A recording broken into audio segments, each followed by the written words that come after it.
Welcome to video number 16 in our Deliverance seminar.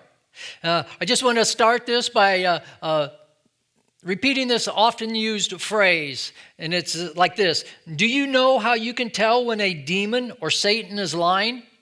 And the response is, every time they move their lips. But let me let you know that this is not a biblically accurate statement, because we know that there are no less than 29 places in the Bible that Satan and demons did tell the truth.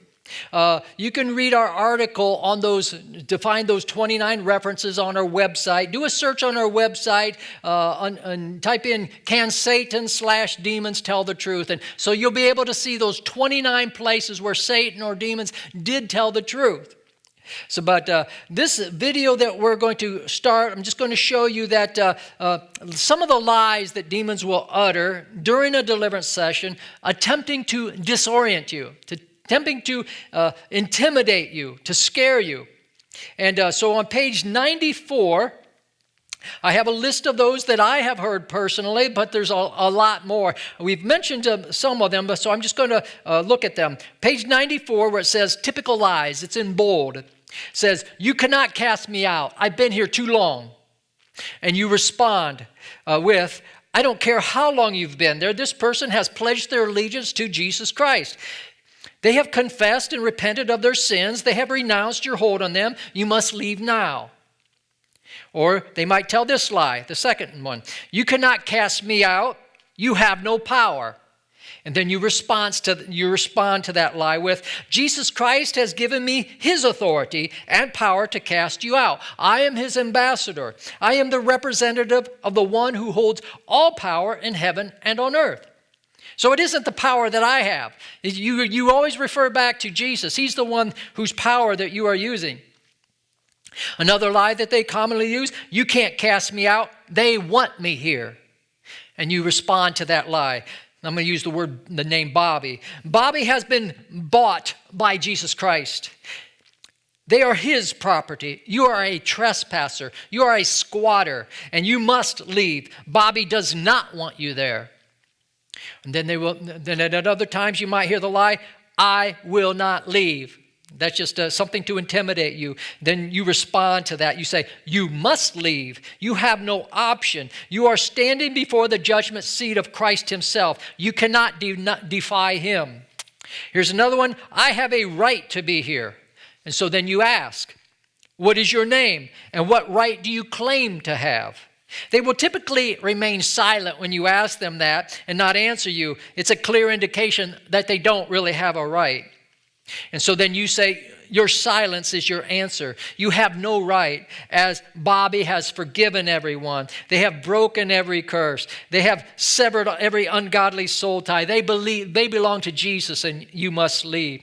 And so going on from there, like I said, some of these demons are very strong, they're very resilient, and they are rebellious. That is the nature of Satan, to rebel. And you can expect Satan will rebel, he will resist, he'll put up a fight, they will not leave easily. So if they resist, that bold down towards the bottom of page 94, you have to break them down. And then you can say, we mentioned this just a little bit ago in the previous video, how to break, on page 93, how to break down and weaken stubborn and resistant demons. There on the bottom of page 94, you can say something like, Father, these demons are defying you. I ask that you give them a foretaste of the lake of fire. I ask that you cause them to sense your wrath for taking possession of that which Jesus Christ has purchased with his blood. And then you can use some of these methods that we used on page 93, towards the bottom of page 93, to continually to weaken and break down these stubborn demons. On page 95, you can see some different verses that you can use to continually weaken, because these demons hate the Word of God being read to them. It actually brings torment into them, and you can see the torment being reflected on the individual that you're praying for. Now, I also wanted to look on page 111 in your manual. The heading on page 111 says, Speaking with Demons.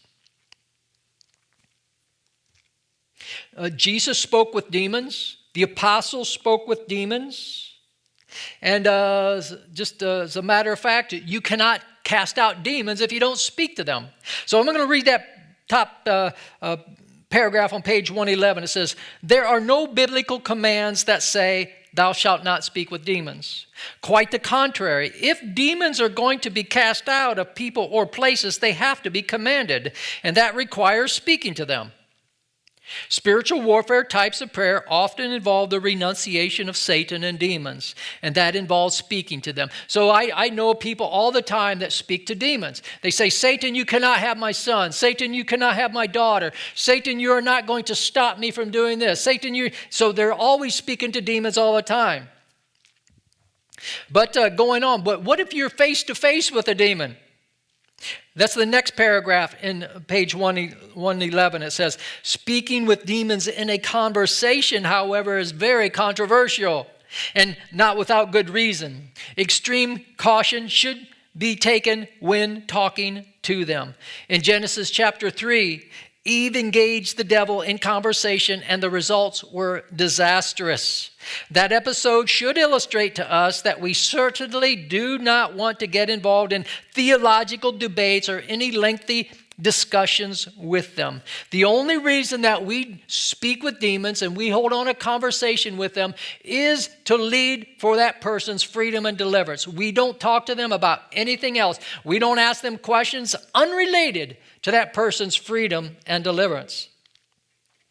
I also wanted to point out on page 123, we have all, in your manual, page 123, we have mentioned it previously, but just these different manifestations that can take place. I'm not going to go into any detail on them, but I just want you to be familiar with potential manifestations that commonly take place when there is a person that is demonized. So this is the end of video number 16. And in the next video, we're going to show how we offer counsel to a person following a deliverance session.